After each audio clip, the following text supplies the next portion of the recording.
Hello everyone, this is Pramod Nair of the Department of English, the University of Hyderabad, and we have been exploring various facets of the post-human subject, and this module also is part of that particular segment.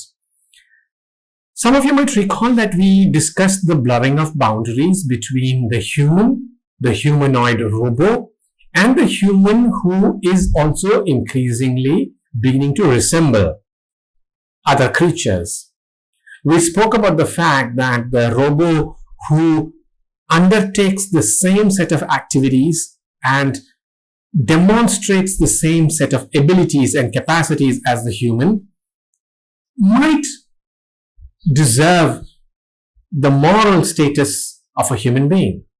We made analogies with animals who do the same thing, as in they demonstrate care and nurture and often place humans under a certain moral obligation, deserve our according of status as a moral equivalent of a human being. Humanoid robots who undertake activities such as care and nurture also place us under a similar obligation, and we make the point that these creatures are perhaps Ersad's moral persons, that they are allo persons, they are allo humans, because they tend to or they do exhibit forms of behavior and characteristics that are very, very similar to humans. The point is fairly simple, as we noted via Michael Labossiere and other commentators.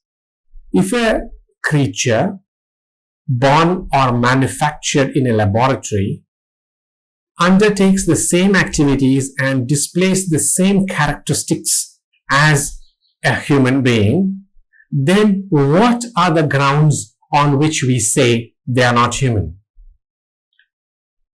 We agreed that a creature, an animal that exhibits these qualities and who demonstrates an ability or condition open to suffering deserves better treatment. So if a robo depicts, presents, and demonstrates the capacity to suffer, would it not be a moral obligation on our part to make sure that that creature does not suffer? Or, as we noted, is the origin of this creature a problem? So the mechanical thing manufactured in a factory, the clone derived from human genetic materials, not yet, like I said, in the realm of the possible, but research continues on that.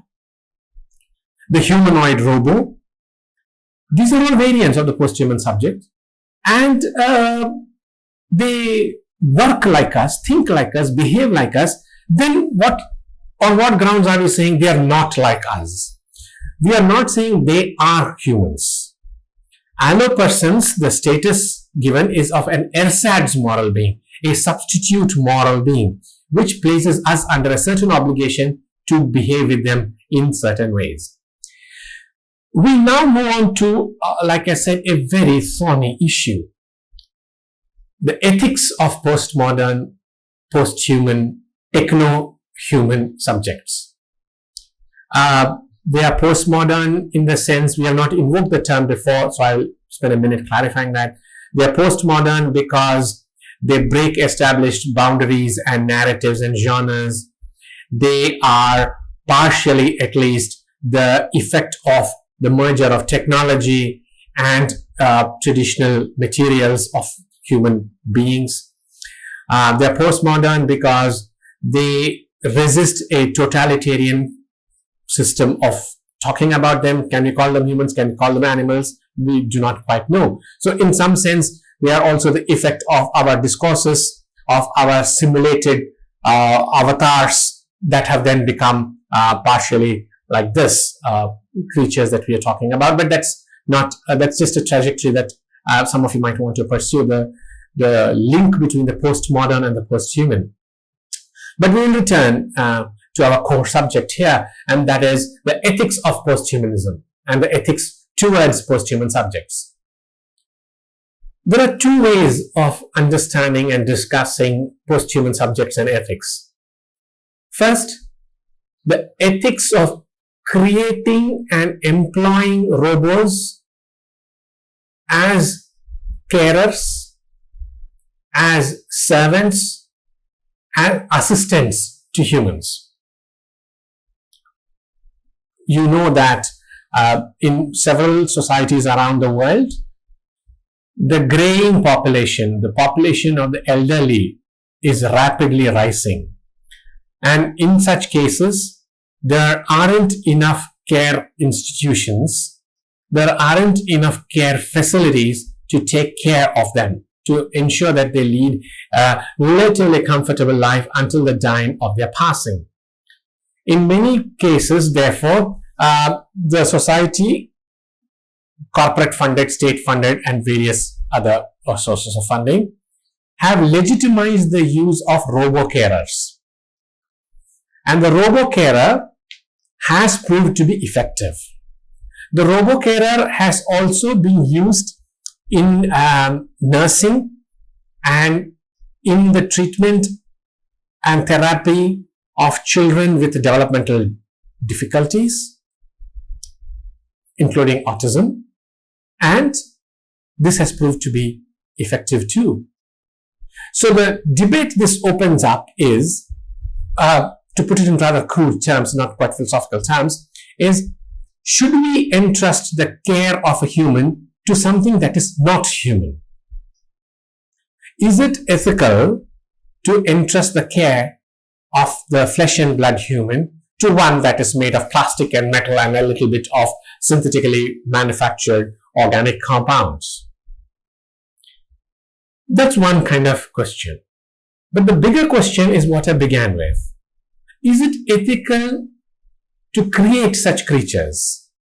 We will take these each in turn. The third one is what ought to be the ethics of humans towards such carers and artificial beings? What should be the ethics of human beings towards robo-carers, robo-therapists, and artificial beings who serve humans? So the ethics of employing robo-carers and artificial beings in care. I am not segregating different forms of care. So there is end-of-life care and therapeutic carers. There are carers for gerontology, geriatric wards.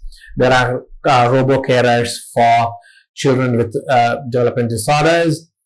All sorts of varieties exist, and I'm not interested in, at this point in time, in mapping them differently. Okay, so we just take it as the ethics of employing robo-carers and artificial beings. There are robots that take care of people with the chronically ill, and a report on the Casper robot designed to teach children on the Asperger's syndrome disorder spectrum taught the children to play collaboratively. They sat with the children, performed with the children, and showed the children how to work in a collaborative, in a team environment, which you know is a fundamentally social component of our growing up, to work with people. And people with certain kinds of disorders often have problems, say, trusting others, making eye contact, and working with other persons. So the question asked is, are these effective? And the report on this says that children with autism were more interested and entertained by the robotic partner than by the human nurturer or carer or caregiver. It's a report. So what they discovered was the children who have problems associating with responding to the humans were able to respond to the non-human or the humanoid robo much better than they responded to humans. But this is a totally surprising discovery, you would think, right? You would think. But that's where our concerns emerge. First concern. the human patient who's already chronically ill or has developmental problems or has has reached various late stages in, say, Parkinson's or Alzheimer's or dementia, such a patient might believe that they should have or they do have a reciprocal emotional relationship with the robot. Because you see, we tend to, at some point when people care for us, have a reciprocal relationship. We trust them. We believe they trust us. We might develop a certain affection for them. We believe they are doing it out of affection for us.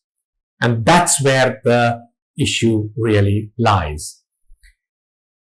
The human patient, because of the efficiency of the care, might assume that the humanoid robot really cares for them. Right?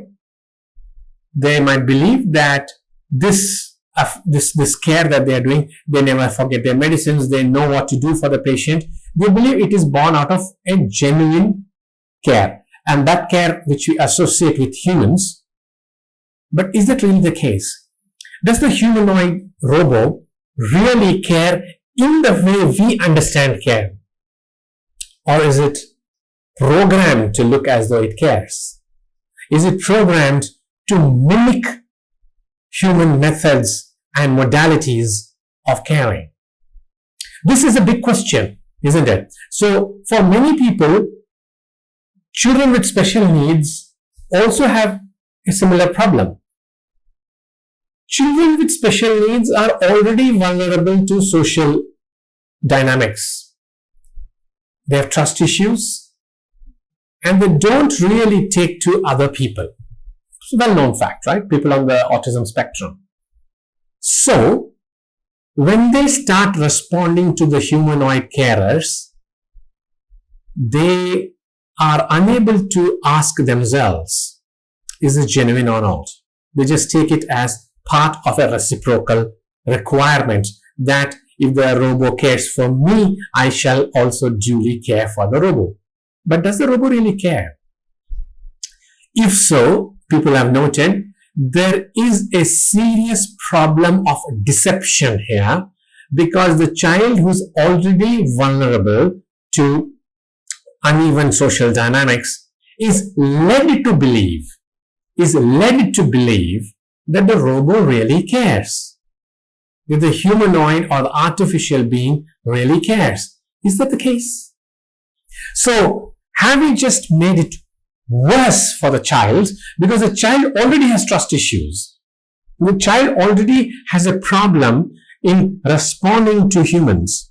And now, if the child discovers that the thing, within quotes, that has been caring for her or him is actually not a human, would a child who's already suspicious of the world, who has problems trusting the world, not be more severely affected? Is that a good thing to do? For people who are critical of the RoboCare industry and the RoboCare phenomenon, this implies deception. This implies the loss of dignity for the human.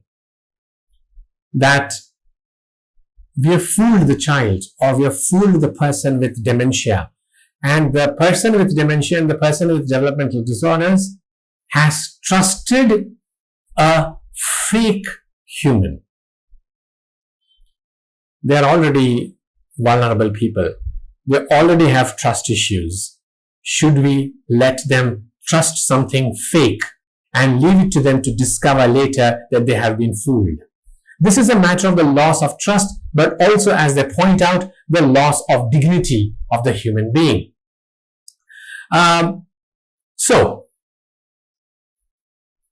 should such a state of affairs be allowed to continue? Now, the point is also that should the human carer be genuinely affectionate and caring, or does their professional training teach them to do so? If so, Is the state of internal emotions central to the construction, to the idea of a carer? Do the robo sapiens have this? Do robo carers genuinely care? Is their internal emotional state central? Or, as Mitchum and Studley point out in their major essay on the subject, is the care relation determined by, and I quote, a care environment that is formed by gestures, movements, and articulations that express attentiveness and responsiveness to vulnerabilities within the relevant context? This is the environmental hypothesis on care. What Mitchum and Studley are pointing to is care not the result of a certain environment, of a certain system? And actually they speak therefore about care relations. That care relations emerge in a specific context. Is the emotional state of the carer important or more important than this environment? Is it integral to how the person or the robo cares? When they speak about the care environment, they speak about the care environment as constituted by gestures, movements, speech, which demonstrate responsiveness, attentiveness. If a robot can do all that, what's the problem? Is the robot happy while doing it or not? Is that the question? I mean, do we expect the robo carer to have quote unquote genuine feelings towards the subject of their care? Do we expect the robo carer to be enthusiastic, happy, and cheerful like a human carer is? But we also know that human carers are also limited in terms of their patience and their abilities to remain cheerful all through the caring process, right? We know that nursing, caring people often lose their tempers, are often unable to remain cheerful. They live and work under tremendous pressure. Their work environments are extremely straining and stressful. But we expect them to remain cheerful and happy all the time. That's not possible. Likewise, do we expect the robo-carer to also remain perpetually happy and cheerful?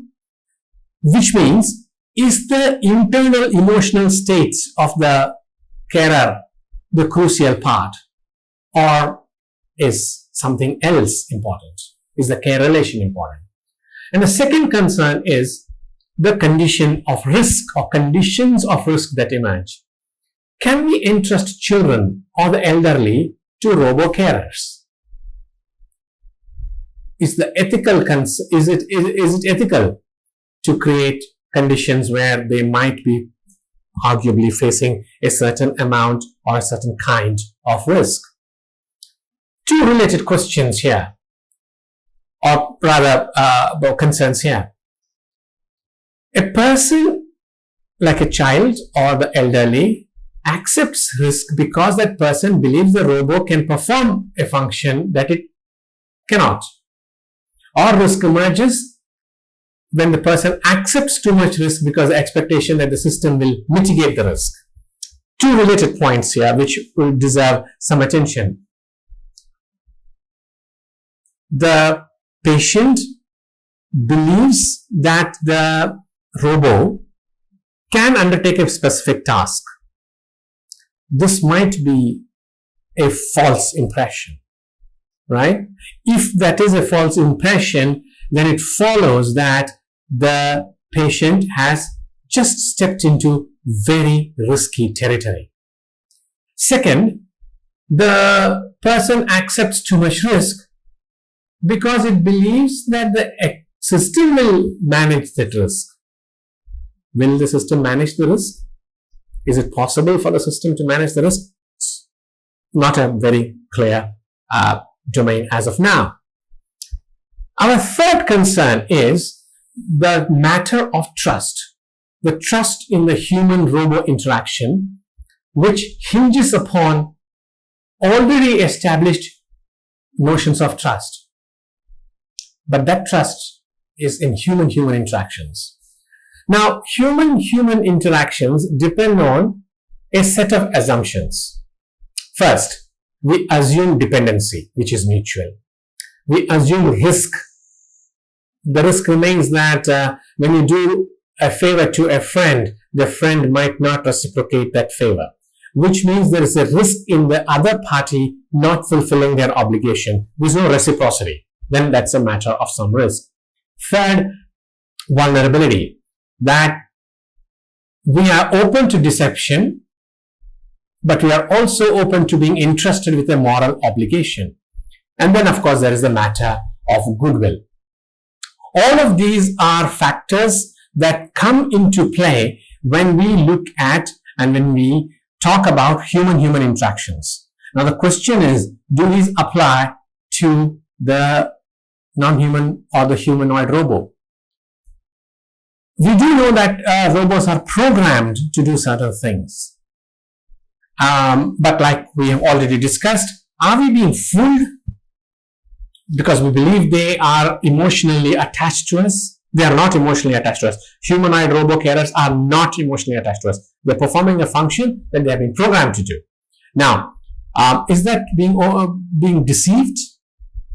And if that is the case, then aren't we being made vulnerable to the lack of a reciprocal relationship? I mean, we believe they care for us when they actually don't. We believe there's a moral obligation that we have towards them because they are a certain type of person caring for us. They actually are not. So what happens to the trust between the human and the non-human? Now, the 4 points listed here, dependency, risk, vulnerability, and goodwill, are assumptions on which all human interactions are based. The question is, can we move it to the field of human-robot relationships? Studies have revealed that there are strong emotional connections that humans feel with robots, and that these emotional connections are very similar to human-human interactions. But the question is, can we use the same 4 yardsticks which we have already looked at here, dependency, risk, vulnerability, and goodwill? Can we use the same yardsticks to talk about human-robot interactions? Basically, we are saying, are the criteria that we employ to judge human-human interpersonal relationships the same criteria for human-robot interactions? So unless we have methods of ascertaining the agency, intention, and consciousness of the robots, as this concern explicates, it will be difficult to think of how we can design a trust mechanism for robot carers. We still don't know. Please note, this is very gray territory. We still don't know. And people like Darian Meacham and Jessica Patrick and others have written extensively about it. Alexis Elder have written extensively about this. That when we talk about trusting, we are using models of human trust in humans to talk about trust in robots. Are they comparable? Can we use the same yardsticks to move from human-human interaction to human-robot interactions? Are our expectations the same?